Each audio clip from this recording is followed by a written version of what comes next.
What's up? I just dropped a tooth. What's up, everybody, and welcome back to my channel. It's October in comics and cosmetics land and pretty much everywhere else. I don't know why I said it like that. That was super weird. But because it's October, all month long, we have spooky themes, spooky shows, spooky looks, and spooky topics. And as you can hopefully tell, I hate being able to hear myself. It's really annoying. As you can hopefully be able to tell, today's subject is history's greatest vampires.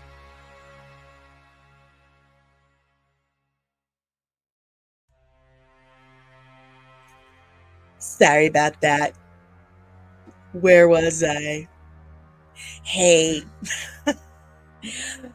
So, like I said, tonight we are talking history's greatest vampires with one of my absolute favorites ever, DJ from the Exegesis. What is up, my friend? Talk about scary looks. Here we go, folks.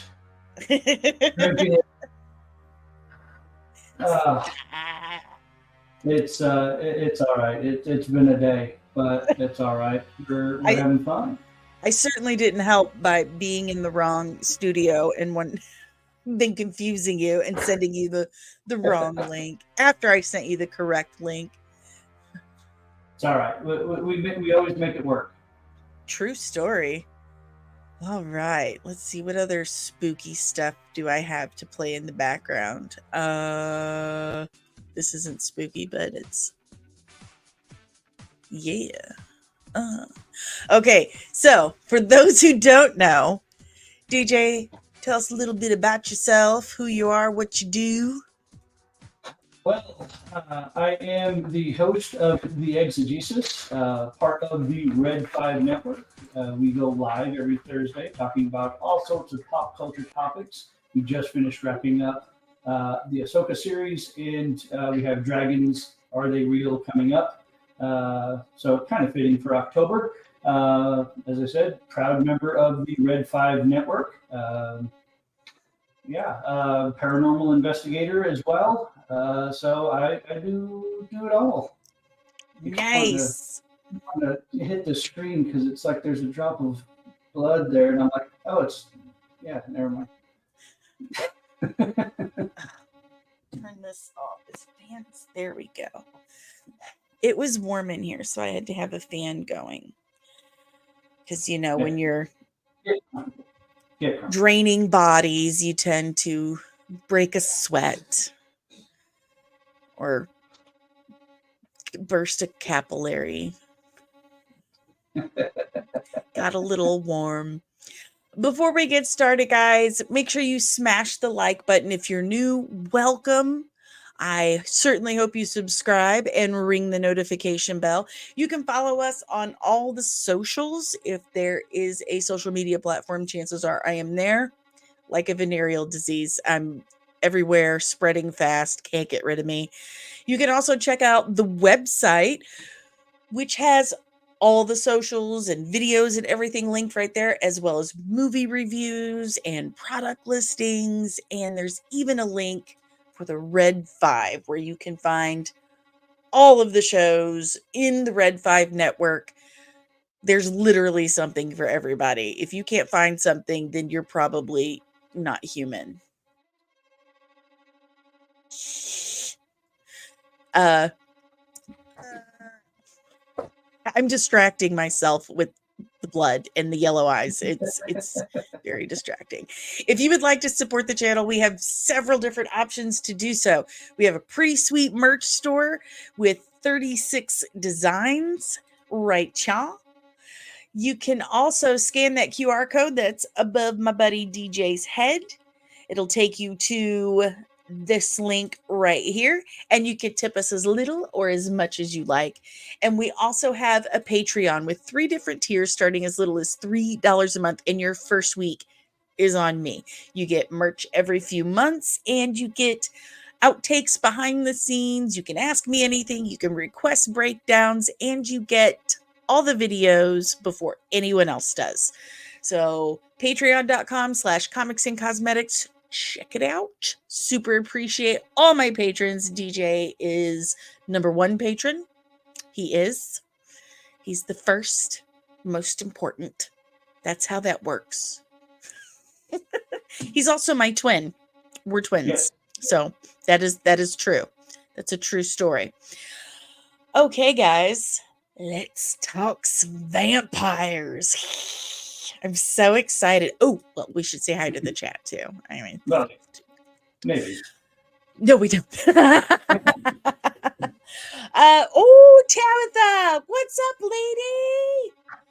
I haven't talked to you in so long. Hi, Tabitha. We've got Tabitha. We've got Amanda. We have the Podfather, the Scarif Scuttlebutt podcast. Joseph. We have Patrick Griffin. What's up, bro? Thanks for stopping by. And we have Nicole, hashtag Mini Wrench Girl. And Kathy Skywalker. Hey, I haven't seen you in a while. So glad you're here. And we have Anime Night 1992. Hello, welcome.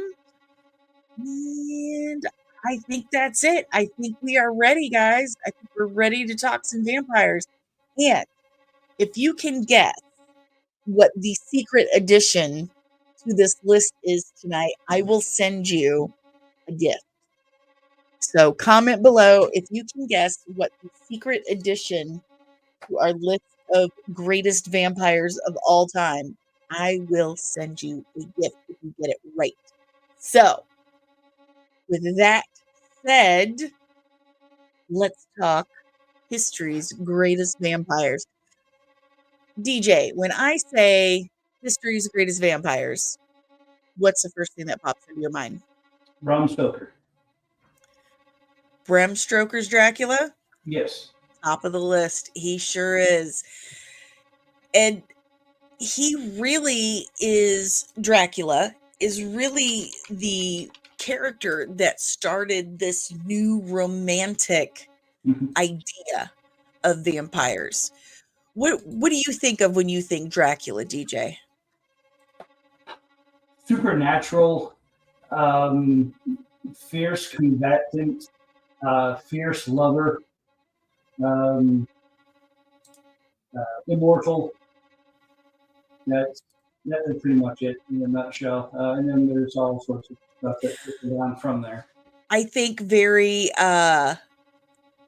soft-spoken, very smooth, gliding movements. I think the mist, the changing into wolves and bats and able to control those creatures. Bram Stoker really took a lot of inspiration from the mythology. And I'm not sure how many people know this, but every single culture and people, every place around the world has their own vampire myth. Every single one of them. And that has always been fascinating to me because it seemed to be their way to explain things they couldn't understand, to warn children to, you better behave or this is going to happen. Bela Lugosi, just the epitome, the absolute epitome of Dracula to me.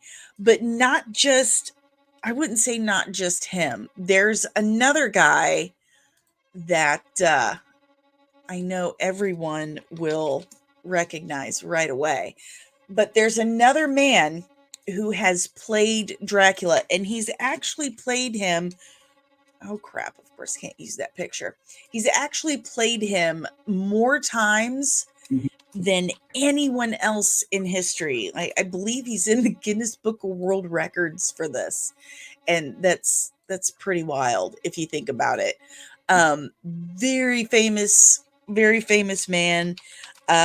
He actually was a spy. He was in World War II. I mean, history should be taught about him. Mhm. But I know all of you are going to know him by another name. Count Dooku. Christopher Lee himself has Sauron. played Dracula more than anyone else in the world. Mhm. Isn't that wild? Seven times, I believe.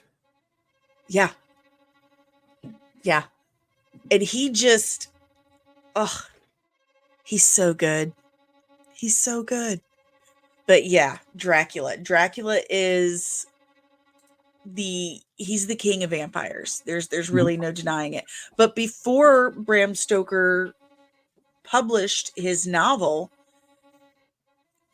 romantic vampires were absolutely positively not a thing. They Well, were sort of. So there were two other recorded writings before him. The most popular would be Lord Byron him. had one about 70 years before, and then about 50 years before Bram Stoker wrote his, there was one that was in Ireland that Carmilla. had that had written his, which is kind of where Bram Stoker took his, just took it to that short story and made it huge. So yeah. Yeah, I think Carmilla came out like 29 years Somewhere around before. there. Yeah. It came out 29 years before Dracula, and he Bram Stoker pretty much ripped her off. Mhm. He stole a lot from this Irish vampire. But before Carmilla, vampires in Ireland, they didn't necessarily bite you. Mhm. They made a porridge out of your blood and ate it. Creepy. You So wonder where gross. the term blood pudding comes from. Yeah. You know, so, blood sausage as well. Blech. Yeah, that's a lot of the foods that you find, even in say like New Orleans area, heavily inspired by that medieval type, um, French and English and Irish descent. So Mhm. yeah, it's pretty interesting. Some of my favorite vampire mythologies are the Strigoi, the Mhm. Vricocoli. They were really wild stories. I mean, ancient vampire myths in Greece and Rome, those vampires were super horny and they would come back from the dead just to bone their wives. One more And time. one last time, and then make a baby, a Domfir, and that's where vampire hunters were said to come from. The Domfir was, the child of this vampire and his widow, and they had special vampire hunting powers and Mhm. could kill them. That's where my vampire hunters come from. Was that mythology. So it's a vampire stream. I'm totally going to plug my book like repeatedly. So There you go. be prepared for that. Mhm. Um, but yeah, Carmilla, I highly recommend. I highly recommend. Bram Stoker was known to say that, oh, well, I went and I stayed in the actual Dracula castle, and that's where I got the inspiration. That's where. Like, yeah, while you read your Carmilla book. Right. Yeah. Like, While you were staying there. Yeah. It just so happened. Yeah. Yeah, like I said, Carmela was more of a shorter story and more of an erotic type uh, story compared to a lot of the others that came after. And while Bram Stoker took that a little bit of that, he really dove into the supernatural aspects of it as well. But yeah, it is an interesting read. I am sending a link for Carmilla in the chat. So if you would like to get a copy, there you go. Just click that link. It'll take you right to it on Amazon. I hope you enjoy it. Or you want Carmilla or my book? That probably should have. Yeah, I'll do that. Plug your book too. I'm Do going to both. plug my book and then, not plug my book. It should be in the description below. But let me pull it up real quick and I will have that for you. Oh, look, there it is. That's so handy. Can I get an affiliate link for that? I sure can. That's amazing. That's amazing. Okay, here is the link for Vampire Slayer, One Foot in Darkness. Ta-da! Right there below. Okay, so we've we've brought up the king and the queen of vampires. Another one that I really, really love is Elizabeth Bathory. Mm-hmm.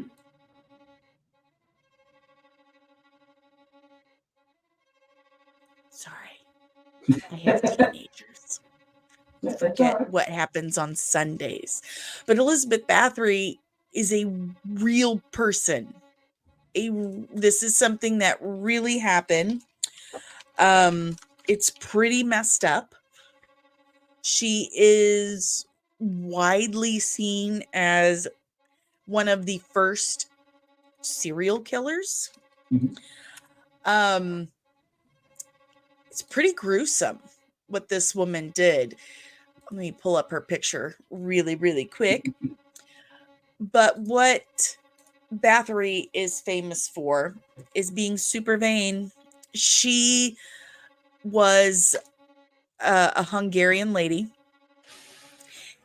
and she was very, very, very, very rich, very wealthy. And one day she was getting her hair brushed by one of her ladies in waiting. And it looks like my daughter is trying to control my Roku from with her phone. Turd. She was very vain. She was very beautiful when she was younger, very wealthy. And she felt like she was aging and it was depressing her. Same girl, same. But I don't have slave girls brushing my hair like she did.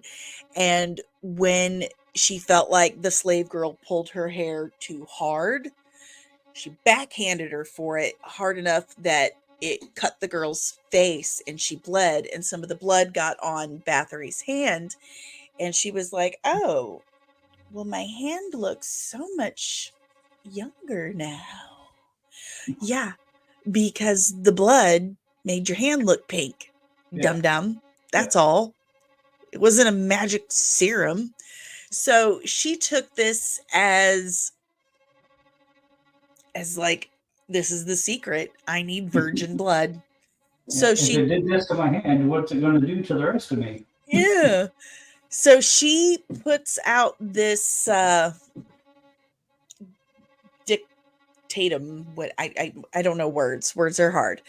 She puts out this notice to the village that, hey, I have a finishing school at my castle now. So send me your young girls, and if I accept them, I'm going to teach them how to be ladies, and they'll have jobs in my house. And so of course the people of the village are like, yeah, that's great. We can't feed our kids because you don't give us enough food. So this is great.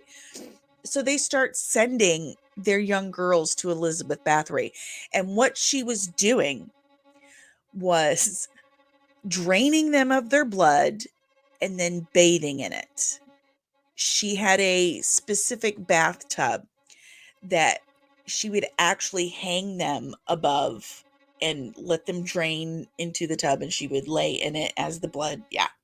And that's how she stayed young. Eventually she does get caught, And when I say eventually, I mean it took her slaughtering about 700 young girls before she got caught. 700. I mean, that's Yeah. you How got to many? get up really early for And that.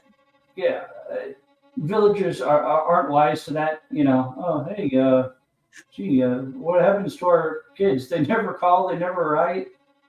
You know, oh yeah, I sent them over here. They're Oh, in a she different. finished them all right. Yeah. she she finished them. Um when they finally caught her, oh, this is so nice. Well, I've always assumed that vampires have bad breath because, they eat blood. And what are rotting teeth but rotting blood? So they probably I mean, I don't have bad breath. I'm obsessed with keeping my breath clean, but I just have a sneaking suspicion vampires' breath smell like poop. Just a like Very well could, yes. like poop. But she After gets caught. when she caught red-handed. Yeah, she was uh I've got something for that. I've got something for that. Just how quick can I be? Oh, there it is. Let me do it again. Oh,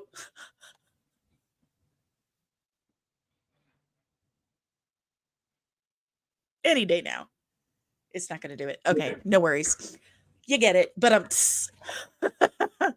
but she was caught, Mhm. and her punishment was they said you can keep your house, but you can't keep anything else. So we are going to put you in the highest tower of your castle and we're going to wall you in and you're going to slowly starve to death. And that's what happened. She's still there. They walled her up in a tower. The first real serial killer killed 700 women and bathed in their blood. I mean, that's Disturbing, yes. it is. Yeah. Like how do you let it get to 700 before you say, "Listen, I Maybe don't I think got a she has a problem. finishing school up there. I'm I think something's wrong. Have you heard from Elizabeth? I haven't heard from Shelley either. And she was supposed to come back with a job. Right? Me either. 700. There's more of you than there are of this one person. How did it, it took that long for them to show up with torches and pitchforks and wall her up in a tower? Like, that's kind of on you guys. Why did you take so long? I'm sorry. That wasn't right. Okay. So, DJ, Hmm. who else do you think of when you think of history's Oh, greatest vampires? well, literary Lestat is on the list. Oh, absolutely. Lestat de Lioncourt. Yes, yes. I, Anne Rice did an amazing job with that character. in fact, Anne Rice is never without reach from me. She's always right there. Anne Rice is very close to my heart, and Lestat is definitely deserving on this list. Lestat is he to me is just the epitome of vampire. He's feline and oh, just sensual, but vicious and selfish, cruel, but like I don't want to say in a childlike way, but more of a unchecked. Hmm. He's an apex predator. So, I mean, really, what is there to stop him? Right. beyond him.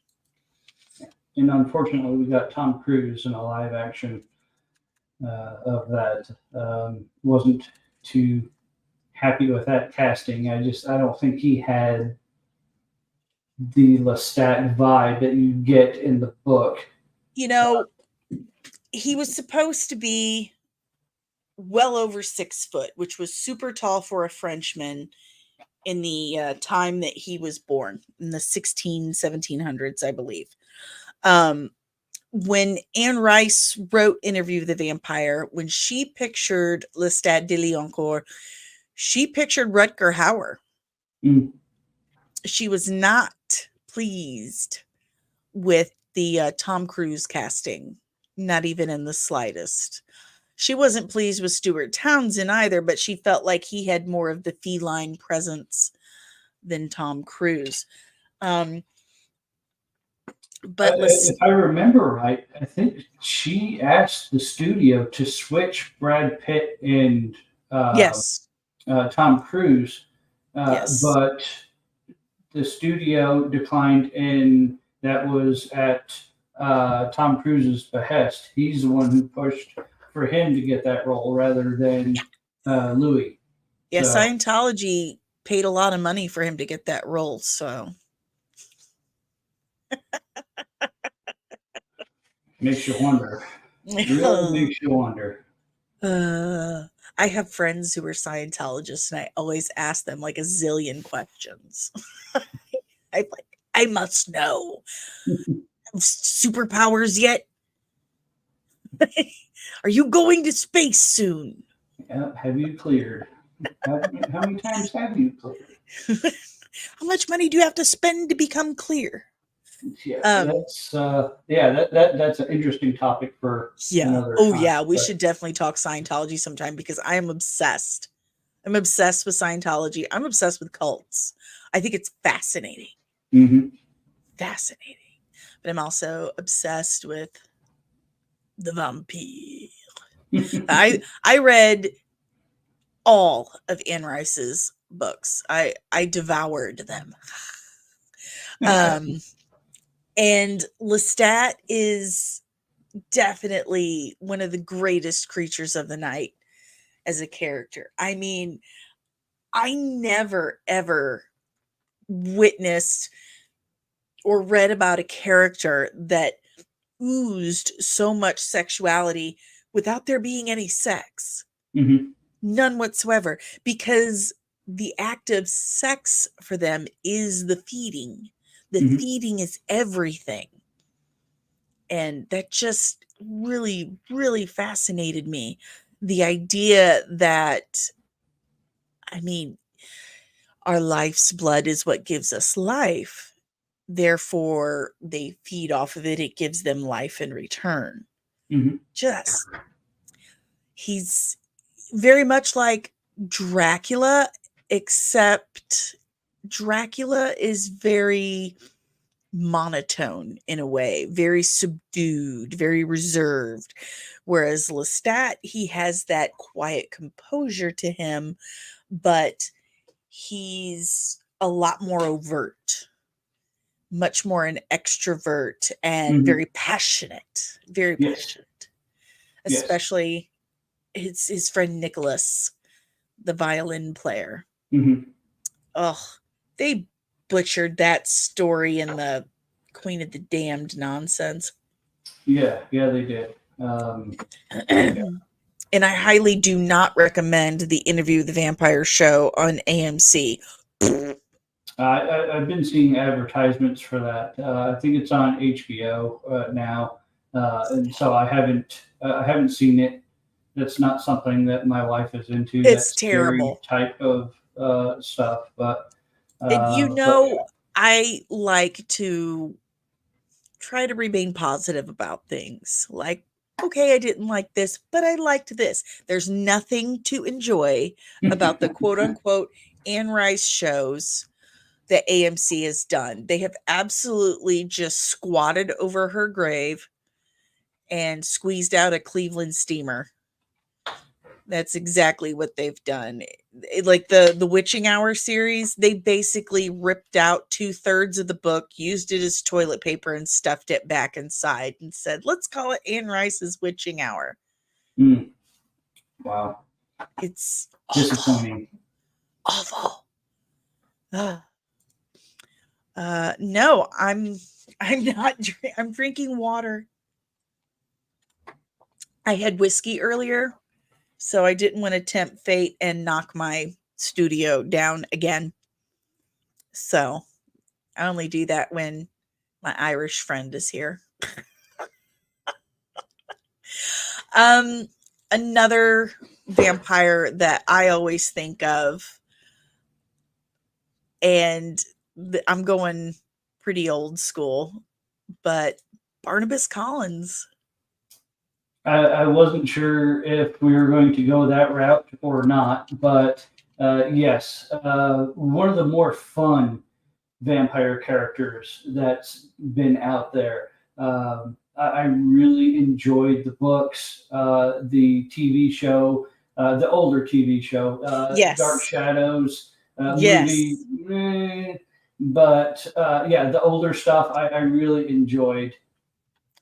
I I used to watch Dark Shadows with my dad.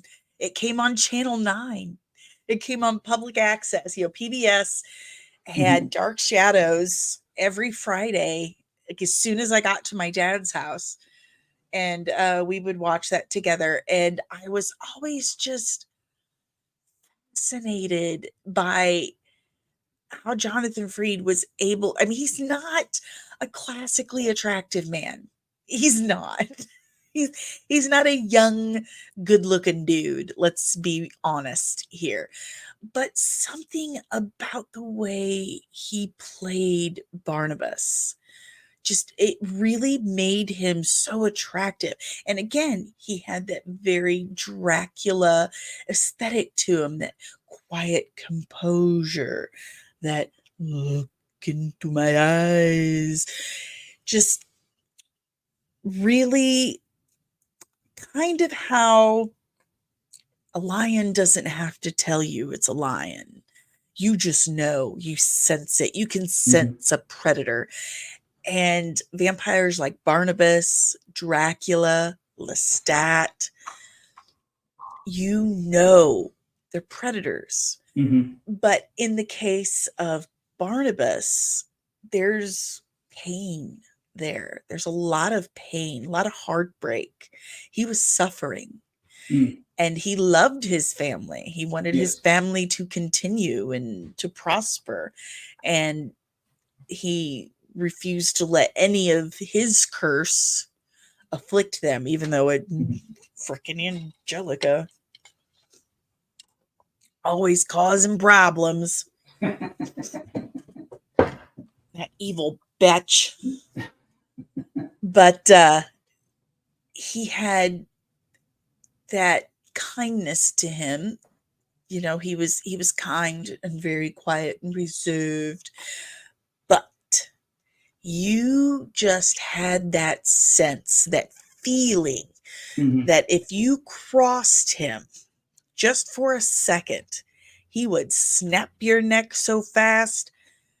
You had that fearful respect of him, and that's what I always loved about Barnabas. Just Yeah, he just and I was trying to think and to relate it for like for Ro, who always relates things to Star Wars. It's kind of like a Tarkin-esque look that he had about him.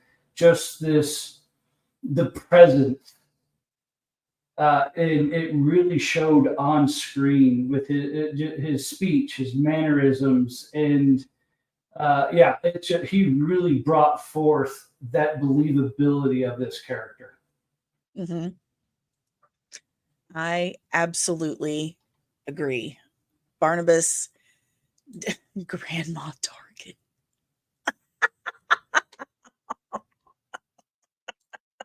He's Ro's been hanging around Cam too long. always goes back to Star Wars. DJ, you got another vamp? Oh man, I'm not going to name that one. That one does not exist, but a lot of people try to include it. Um, I mean, even if you want to go campy, I mean, there's the Munsters. Grandpa, Oh, uh, Grandpa Munster. Really? I guess was he I counts. well, and what really got me on that is just he always had that it was over the top, and Yes. whether it was the dress and the eyebrows, just his whole look just was and for a campy show, he really brought it forward and made it lovable, made a vampire lovable, and it was Yes. yeah, it's I'm um, trying to find a file that isn't a WEBP. Here we go. All righty. Let's get Grandpa Munster up here. He was a sweet man. He made him yeah, yeah. yeah, it's just and for whatever reason when you started talking about, I'm like, man, there's so many different types of personifications. And I tried to Mhm. think of a lot of different examples, and he was one that came up. I have a couple more in my head as well, but yeah, he was fun.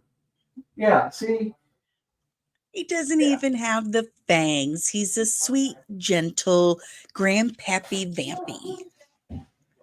yeah. I mean, everyone loved him. He's just yeah. Oh, God love him, that nose. That nose comes Hmm. down over his top lip. Uh, Uh, yeah, yeah.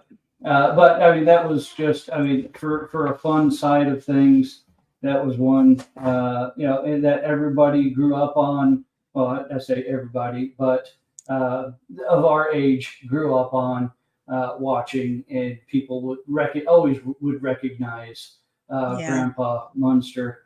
Um, um, oh God, bro. Make up your mind. Is Uh, it Flock of Seagulls or is it Grandpa Munster? Like, help us out here. Which one? Pick one. Can't be both. I love the Munsters. The Munsters were a really fun way to make kind of stories somewhat family friendly. mhm, And it brought a lot of kids like my dad, into that genre and to learn mhm, more about it. And then he brought his kids into it as well. yeah. So it's a great way to show how these old myths, I mean, myths and legends that have existed since before written Yeah. language, have stayed with us and grown with our pop culture. Hmm. I love that. Lily was absolutely stunning too. Absolutely. Yes. Hard Yeah. agree. Munsters or Adams family? You know what? That's like asking me Marvel or DC because Yeah. they're similar, but they really are two different things. So I would say it depends on my mood. It Yeah. depends on my mood. Okay, let's see. I'm going to pick a vamp now. And oh, did I not put it on the list? I thought I wrote this down because here we are talking about how these stories are so old and this tooth keeps, apparently I didn't let it cool long enough. Why is it not there? Dad nabbit, I want to make sure I spell it right. So discuss amongst yourselves. The peanut is neither a pea nor a nut. Discuss. Okay, I did spell it right. Just checking. constantly hit the wrong button. I get on my own nerves all the time. Like all the time, all the time. No, not that one. Sekhmet. Sekhmet is history's first vampire. Sekhmet is an Egyptian goddess. Mhm. Oh, I did not spell it correct. That's fine. I will fix it. I do things like that because I am human and humans make mistakes. Just saying. It's We do close, that. if not. It's very close. I'm going to fix it real quick though. I thought it was spelt like this, but and it's very hard for me to see with these contacts on. It's like I'm looking through tiny tunnels. Okay, Sekhmet. Yeah.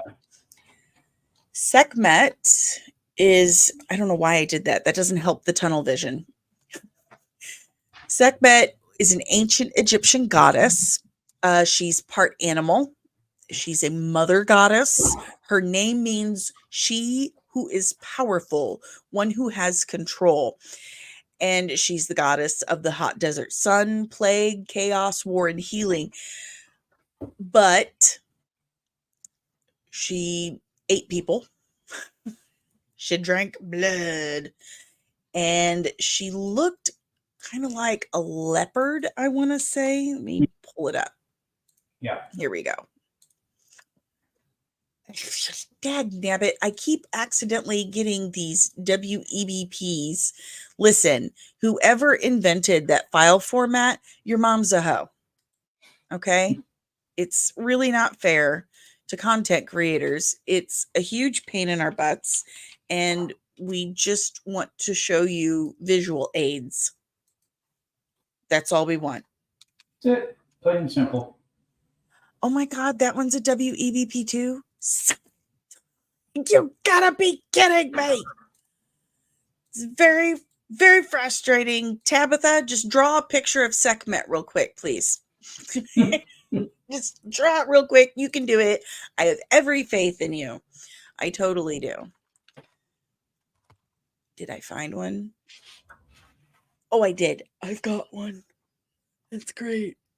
But here she is, the first vampire, or attributed to being the first vampire in all of storytelling, which I think is super cool because there are so many different vampire myths out there.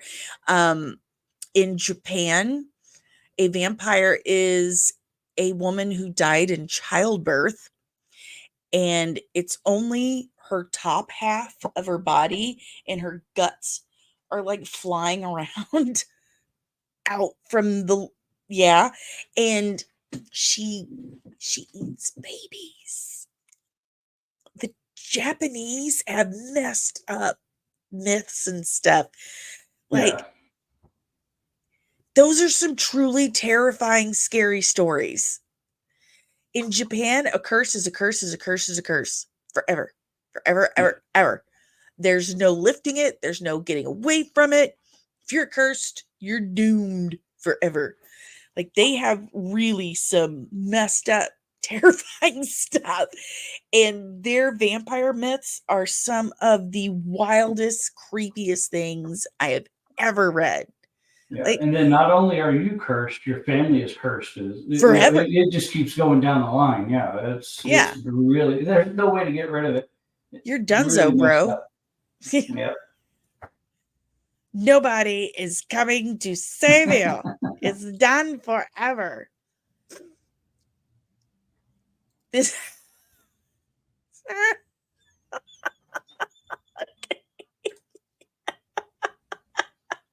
Honest, I guess. I gotta tell Dave that one. Rose speaking sports ball. What is the world coming to? Uh, uh, uh, yeah, what happened? We went from see, I was actually looking for,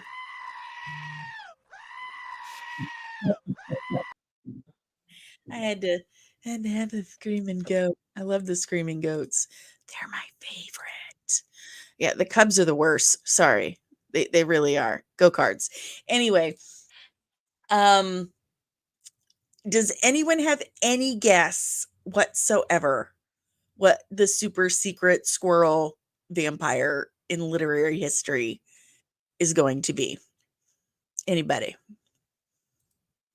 If you guess correctly, I will send you an amazing prize. I promise.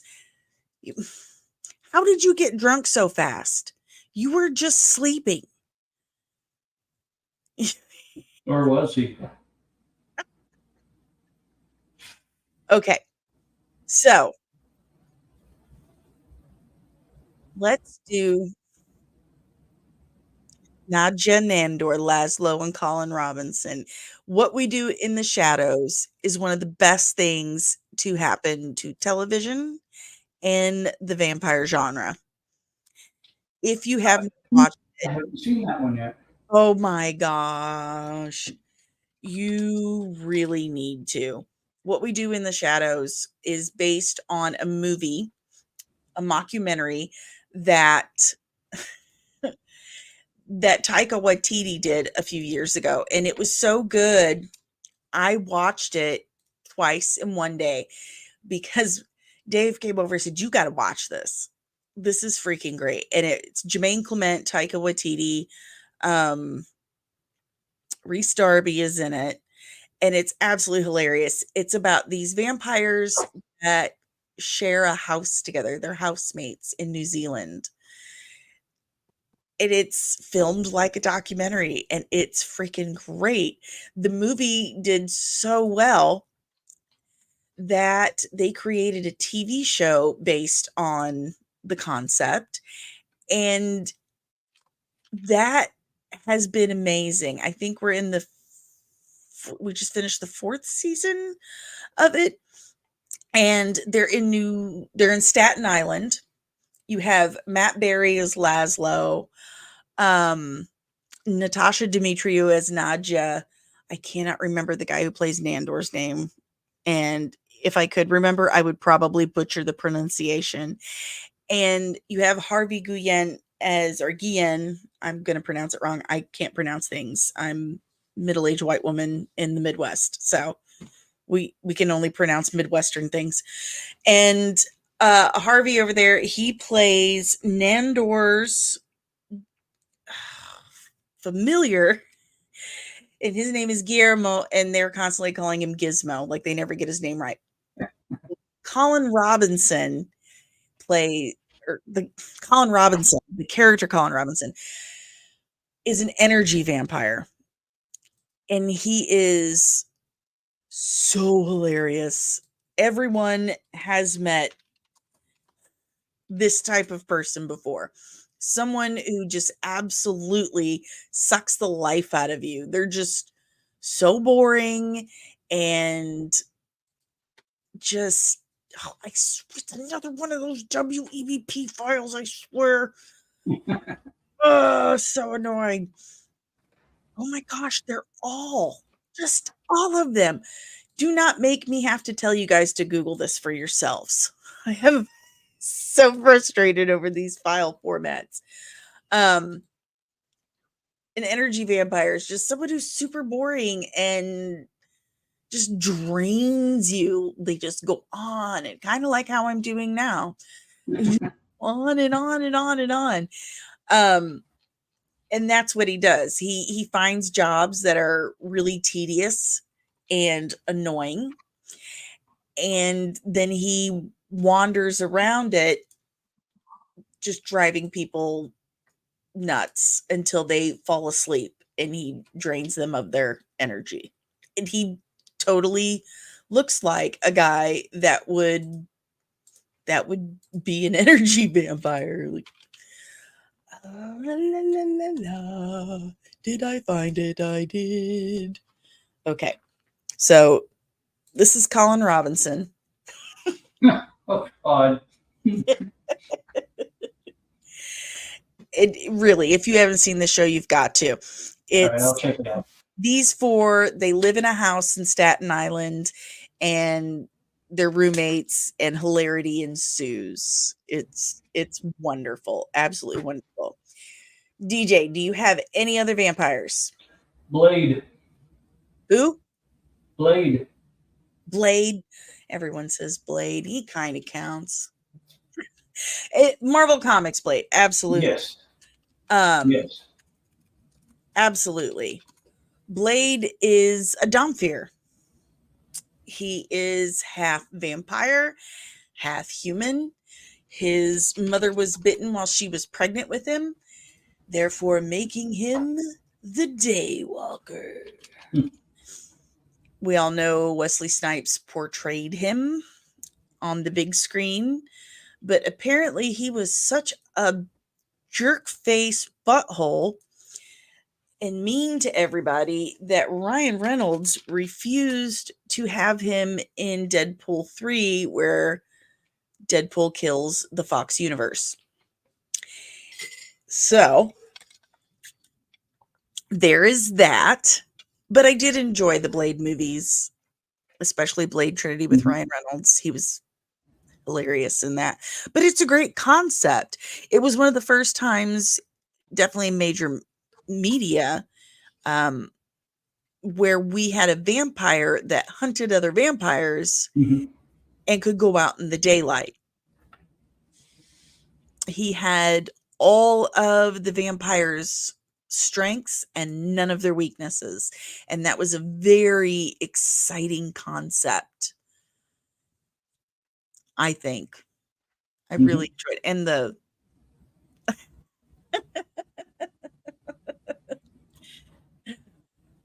oh, Tabitha, draw me Colin Robinson.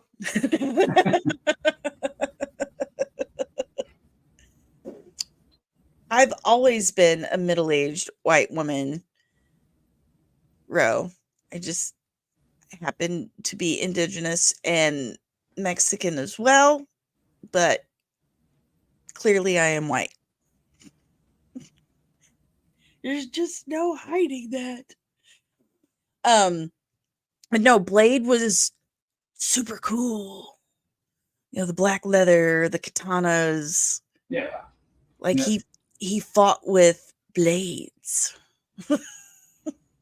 Wonder why they named him Blade. It's a good question. Good question. David and the Lost Boys. Absolutely. That was on my list.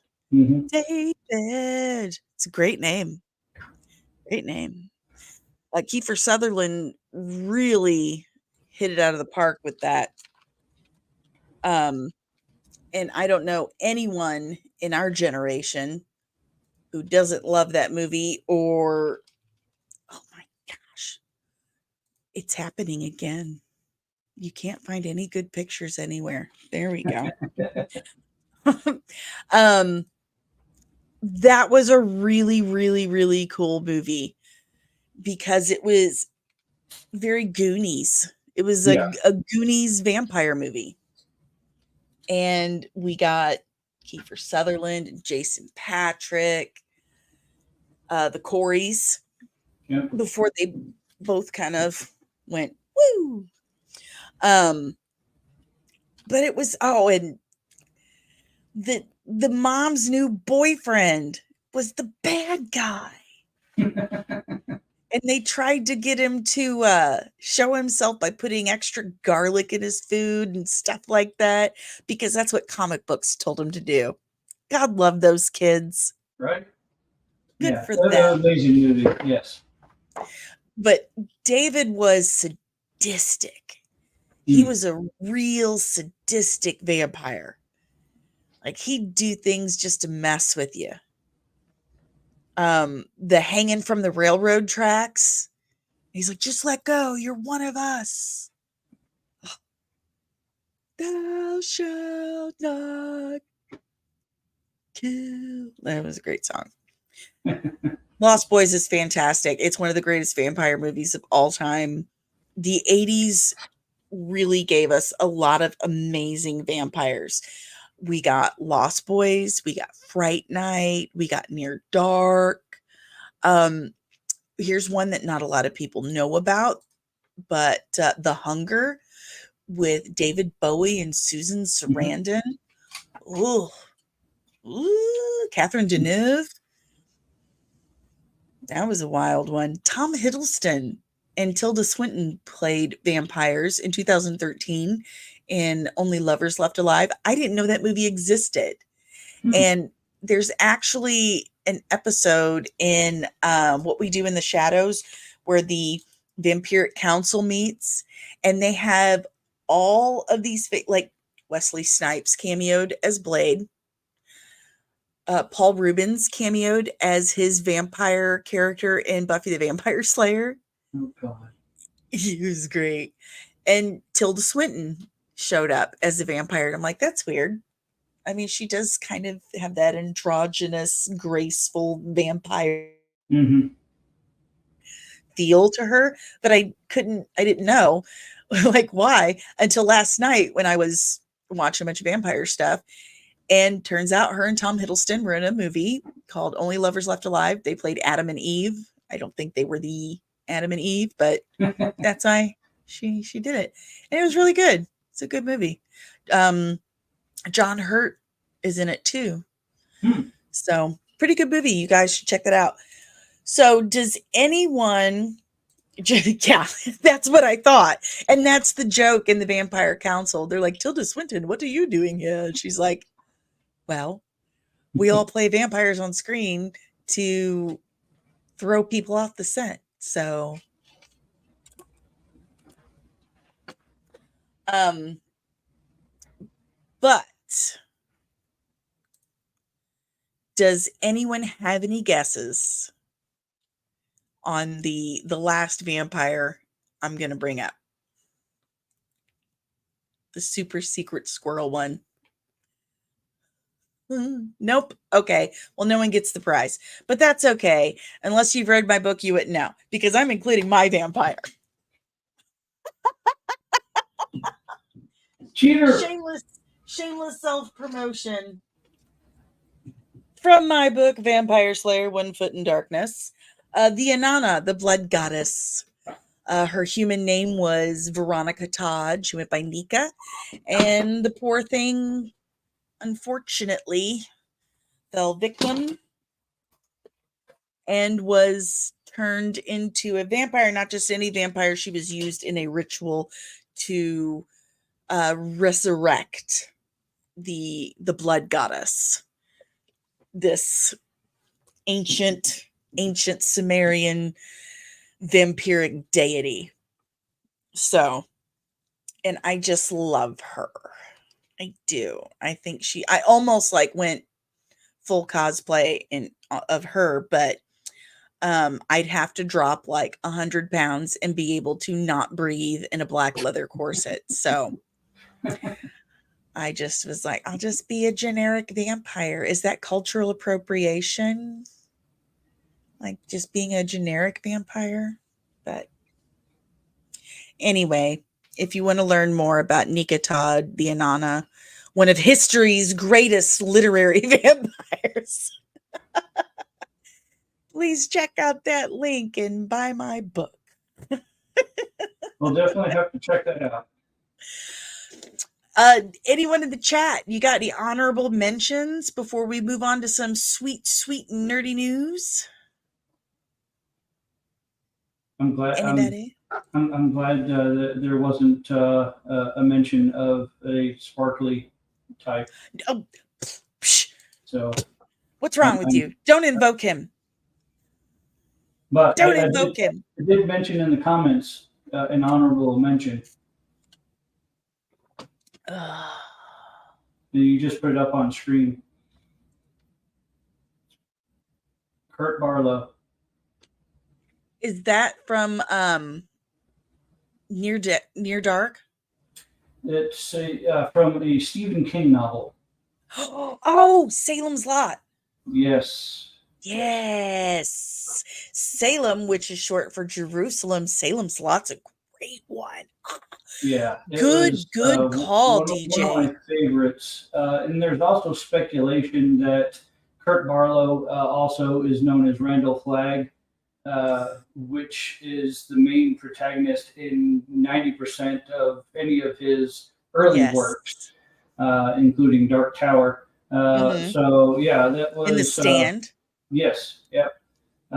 He shows up in a lot of different places under a lot of different names, but Kurt Barlow is one of my favorite literary vampires, and probably just because Stephen King wrote him and was very very well done. I agree. I love the vampires in Salem's Lot. I really, really do. They had a show on Epix that was based on Salem's Lot, and it was really good. I think it was. It's been a while, but yeah, that's a really good call, DJ. I completely forgot. See, I that's why was you had me remiss. on. That's Yes, why you had me exactly. on This is why I have you, for Count Chocula. 7, 8 times now. I'm getting close to Oh the yeah, 10. we got to get you a 10 timers trousers. 10 timer trousers. And before we move on to dirty news, I just have to say I made these ears all by myself. I'm Very really, well really done. proud of my ears. Um, they are completely 100% 100% fabricated. I life casted my ears. I sculpted vampire ears with clay and then molded them, made little silicone versions, made a little plaster mold, and then used balloon latex, liquid balloon latex to shape these bad boys and then paint them. So super Very well proud. done. Yes, they look amazing. Very thank you. I'm very proud of them. I think they're my favorite part. And I'm trying to resist the urge, like stick earrings right here, like pierce my vampire ears. Oh, that'd be cool.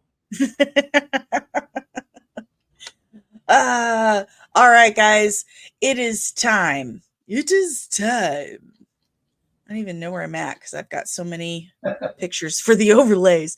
It is time for nerdy news.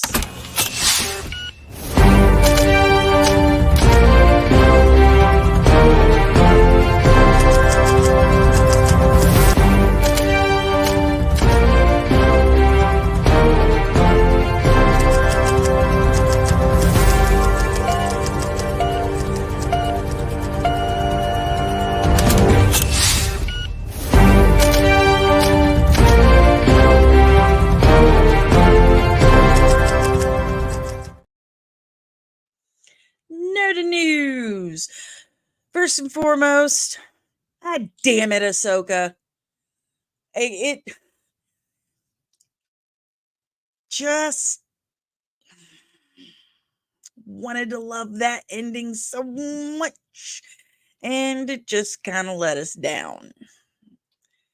It really suffered from the not sticking the landing curse Disney Plus has seemed to have since everything after Loki season 1. Yeah, So, yeah. I agree. I think it's just they're like, oh, oh, we're on the last episode. We need to throw this out there, and then just threw it yeah, on the page, it and it's like, like okay, they were now we can move on. it felt like they were missing an episode. Yeah, Like it would have been a good second to last episode, but there just wasn't enough payoff, you yeah, know? yeah. Just wasn't Agree, enough payoff. 100%. And listen, we're all middle-aged here. Yeah, We can't fricking wait 3, 4, 5 years for you to finish us off. yeah, yeah. Like that is a serious, serious case of TV show blue balls. That's not cool, man. So had high hopes, just didn't stick that landing. So, um, cast and plot for Skeleton Crew has been released. I have a lot of stuff here that I got that was actually um It's what they filed with the Library of Congress, the Copyright Office. So I have not heard great things about Skeleton Crew. And when I say here, I mean physically heard. Like I didn't read this on Reddit or on Twitter. This is something that I spoke to someone and they told me to my face in LA. LA in LA. Um but the people who are working on this show aren't exactly excited about it.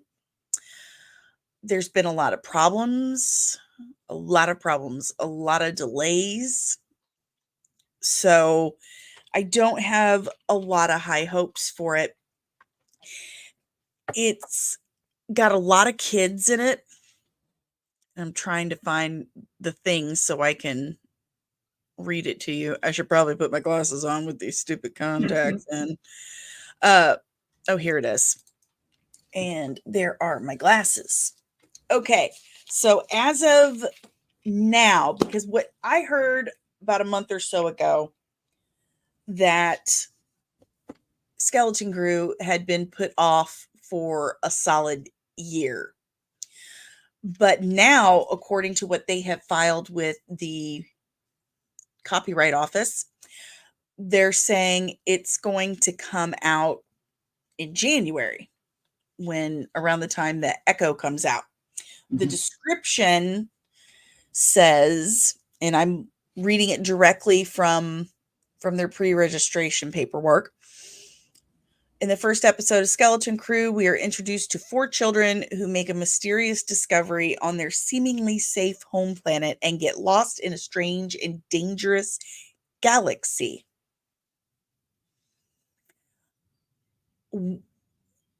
Are they going to the Peridia galaxy? Because everything has taken place in the Star Wars universe in that first galaxy, right? So far. Right. And now we've discovered the galaxy far, far away. This is saying they're now lost in a strange and dangerous galaxy, finding their way home, meeting unlikely allies and enemies will be a greater adventure than they've ever imagined. Directors include John Watts. Main cast includes Jude Law, Ryan Kira, Armstrong, Robert Timothy Smith, Robbie Cabot Conyers, Kiriana Crater, and they've been shooting in Manhattan Beach Studios, Los Angeles. So that's all the information I have on Skeleton Crew. But like I said, the people I've talked to, like the production crew and stuff, they're like, and Yeah, aggravated on set. they if they somehow find a portal, kind of similar to Lothal, that connects world between the worlds, maybe it's kind of like a magician's nephew from C.S. Lewis, where they get into a portal and they can go to like different areas, different galaxies. Maybe they could kind of make it work. I think that they're going to have some serious rewrites and reshoots that are going to be involved with this, and that probably could possibly be the saving grace here. Once they get some motivated writers to actually go in and possibly redo some of the things to make it work. I'm not giving up hope yet because it's Star Wars. It's based on hope. But yeah, we'll see. Yeah. As always, I reserve my judgment period until I see it for myself. Um fingers crossed that whatever issues were taking place when I was out there earlier this year have been corrected. So that's what I have on Skeleton Crew. That's what I have on Star Wars for today. Amelia Clark's Gaia to return soon, and she will be leading the Union, which is the British Avengers team. So we'll have a Avengers team over the pond. Over the pond. Michael Gandolfini, James Gandolfini's son, who portrayed young Tony Soprano in the Many Saints of Newark, which was, he will be playing Daniel Blade in Daredevil Born Again. Good for him. Good for him.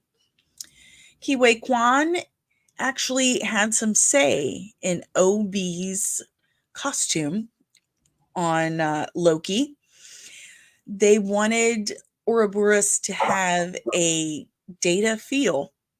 So Kiwei Kwan suggested that they take some of Data's aesthetic and add it to OB's uniform. So if you look at OB's jumpsuit, his TVA jumpsuit, he's got patches here and there. And that is an homage to Data's, green overcoat with all the patches on it in the Goonies. So that's nice. They gave him a I say. hope I hope there's like when if he pulls something out of the pouch, then you get that Goonies music. Bling! To kind of, and I can't remember which one. The blinders, which are the headlights. I Yeah. hope they do something Slick like that. shoes. Yeah, something. Some sort of booty trap. Loki season 2 is also the very first Marvel Studio series to not have any reshoots. None. Interesting. Thank you, comic book movie Jesus. Thank you. We needed that. Details for the Echo series have also been revealed. I have several of these from the patent office. And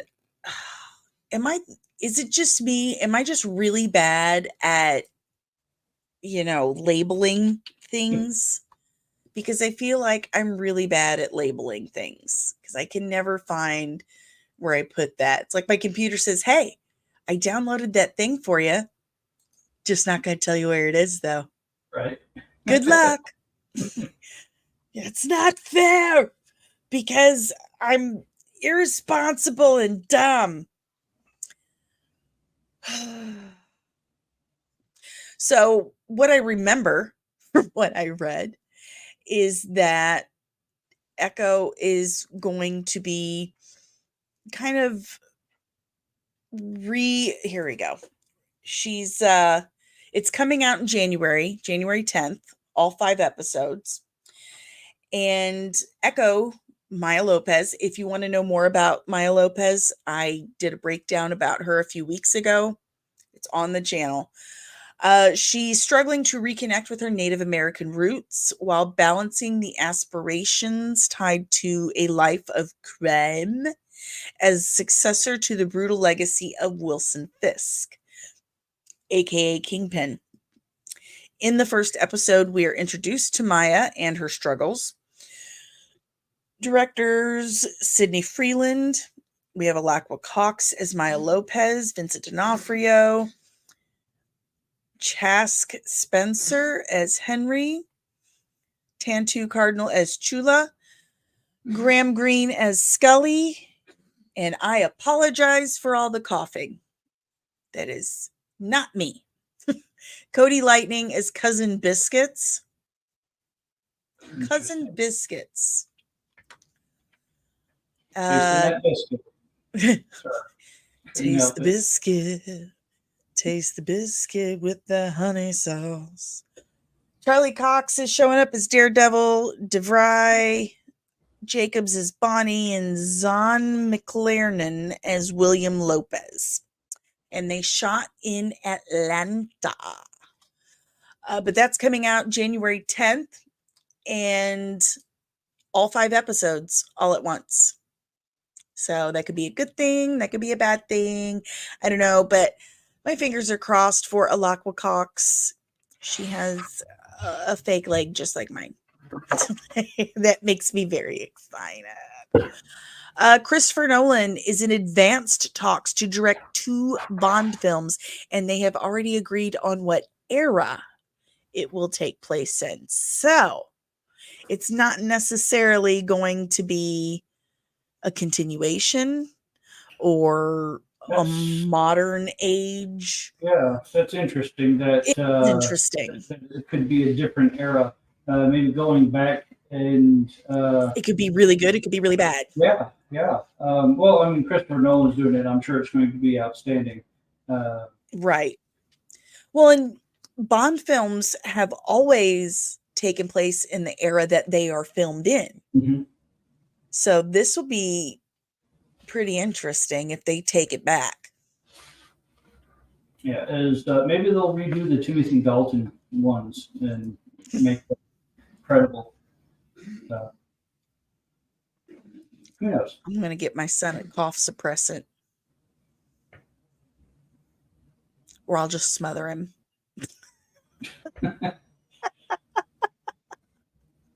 Nick Frost is the new Bond. Okay. I'll Who, run that up the flagpole. See what we got. who? I gotta look it up. Let's see. Here we go. Agatha. So I also have info on the Agatha Harkness show, whatever they're calling it these days. They keep changing. I think it's Darkhold Diaries now, which is Yeah, dumb. yeah, I think so. That makes me think Princess Diaries. Like, is that absolutely necessary?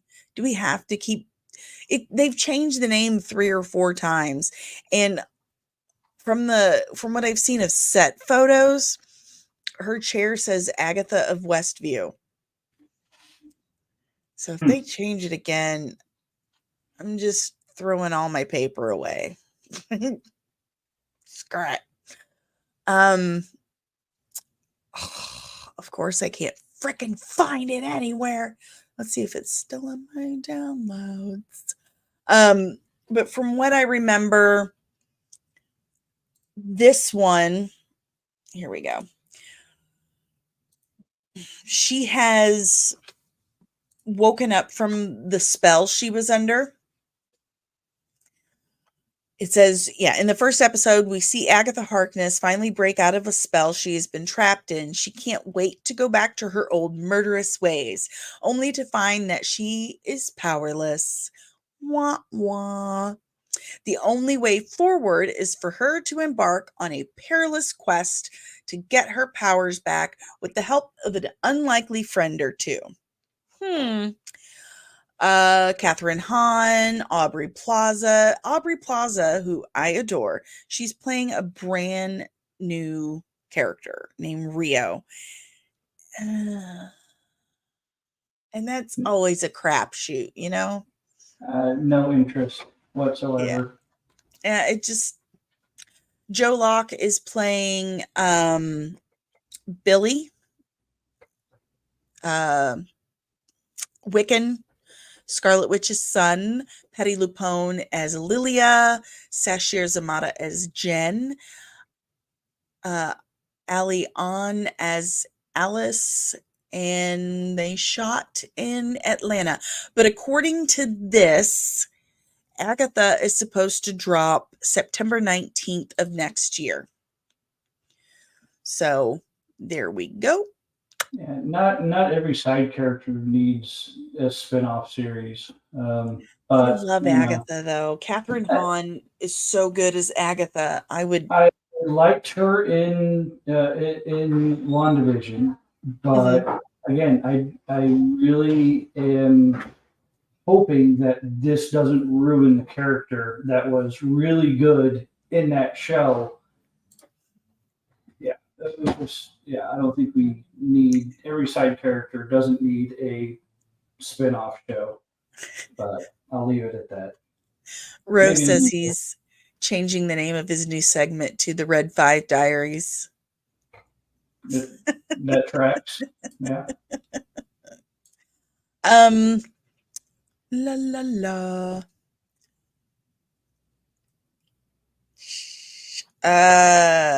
Ironheart. I got info on Ironheart. This show. I keep hearing that it's going to happen, then I hear it's not going to happen. It gets delayed, it gets shelved, then it gets brought back again. They've got a huge mess going on over at Disney. They really do. This one says it's going to come out September 3rd, 2025. And it says charming teenage super genius Riri Williams returns from MIT to her hometown of Chicago in her iron suit and begins to unravel threads that bring danger and adventure right to her doorstep. The adventure begins as Riri is introduced to the audience. Sam Bailey is the director. Main cast includes Dominique Thorne, Anthony Ramos, Alden Aldrin, who played Han Solo in a Solo Story. He plays Joe McGillicuddy, Lyrics Ross, Matthew Elam, Angie White, Sacha Baron Cohen as Mephisto, Manny Montana as Cousin John, Shea Cooley as Slug, and they actually did film in Chicago. So that's something. Yeah, I And mean, okay. yeah, well, the Daredevil Born Again series, and I really feel for Stephen DeKnight on this one. Stephen S. DeKnight has been embroiled with Schmizny over this nonsense, and I can't say that I blame him. He did an amazing job on Netflix with Daredevil. Absolutely amazing job. As one of the best shows that Netflix has ever put out. Here's what Schmizny did. They decided that they're going to call it Born Again and say that it's not a direct sequel, so they don't have to pay him. They don't have to hire him. They don't have to pay him. But according to the information that they have filed with the Library of Congress, it says that it's basically a sequel. It's basically a direct sequel to Stephen S. DeKnight's series. And I hope he sues, because all of the characters are there. All of the people that played them are there. All of the characters have the same relationships as the original series. Like, it hints to a lot of stuff that happened in the Netflix series. So for them to not pay Stephen S. DeKnight and give him his due, it's pretty shitty. So I hope that he gets his hands on this paperwork and does something with it, because, dude, that's messed up. Yeah. It's really, really messed up. Doom Patrol, the final half of the final season, is finally going to air this week on Max. I guess James Gunn finally remembered. He got all those notifications I was sending him. Hey, you forgot. Can we finish that, please? Thanks. Matt Shackman reveals in a Collider interview that Fantastic Four has been cast, but he can't reveal it until the SAG strike resolves, and they will film as soon as the strike is over. Couldn't find any paperwork on that one, but I'm still looking. Don't worry. But I like Matt Shackman, and I feel like they're taking this one seriously. Maybe, hopefully, kind of. Hopefully, so, yeah, we'll see. And according to Daniel RPK, Blade is going through yet more super big changes. I think this is the third script they're now going through. Mahershala Ali threw the first one out. He's like, no. No. Good for him. He's a big Blade fan, and he doesn't want to play a character that's been trashed. So But yet again, Blade is going through major, major changes. So get your shit together, Marvel. And Just just get scrap it it. together. Leave Blade alone. They've already had 3 movies. Just it doesn't need a remake. Just let it go. If they can't get it right by now, then I mean, yeah, the third or fourth time that they've redone it, just Yeah. stop trying. Put your Did effort you somewhere else. do you remember they had a Blade TV series on Yes. Spike TV? Yep. I had forgotten about that until a few days ago. And they did, you're right, Ro. They totally recast Kingpin's um I can't say her name, it's escaping me. Um Oh, the art Victoria dealer. Veronica. Yeah. Yeah, they recast her. No, he didn't. He's still there. He almost left because the script was so bad. And then they threw that script out and then wrote another one and threw that one out. And now they're working on another. Oh my God. Really? Will you please? Please? That's like my dream. It's for you to draw me. I see all these other YouTubers get like fan art, and I'm like, oh my God, that means you've arrived. Oh my God. You've made my week. You have no idea. And with that said, I have to pee. That means we're done. That means we're done for the evening. I want to thank my favorite guest, favorite patron, my twin brother, DJ, for joining me on this bloody good evening. I had a wonderful time. I love talking vampires. I love having you on, so thank you. Thanks for the invite, man. It's always a blast when we get together and talk whatever topic it is. True story. True story. And he knows where to hide some bodies over there in New Mexico. Yeah, So plenty of space. we've warned Amelia's boyfriend, who didn't even dance with her at the homecoming dance. Uh, it's a dance. I mean, Yeah. She actually told him, she said, listen, my parents spent too much money on this for us to just stand here, do nothing. I was like, that's your bonus, Dad, coming out in you. I'm so proud. that's Um, awesome. thank you, everyone in the chat, for showing up. On your way out, make sure you hit that like button, that you're still subscribed, and you have that notification bell so you get notified whenever I'm back with another one of these weird videos. And all October long, I will be in a different Halloween mess over here. This is my favorite time of year, and I get to actually flex a little bit of my special effects muscles. So, all month long in the month October, make sure you're subscribed. If you would like to help support the channel, thank you. Please do that.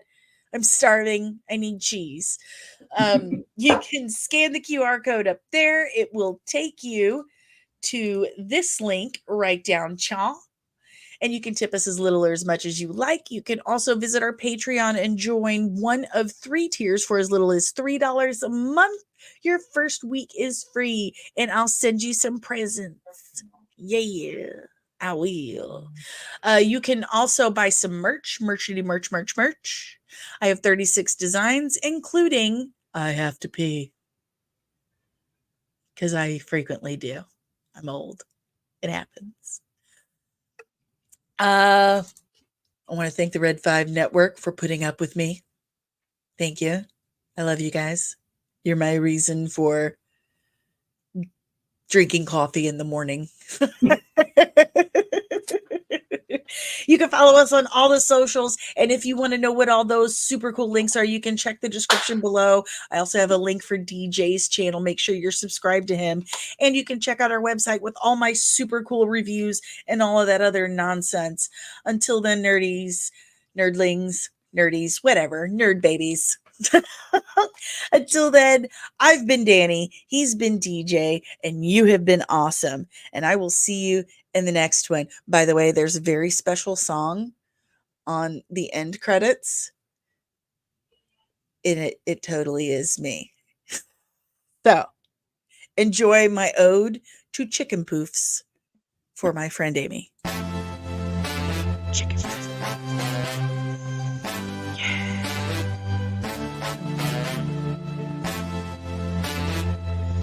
Chicken poofs.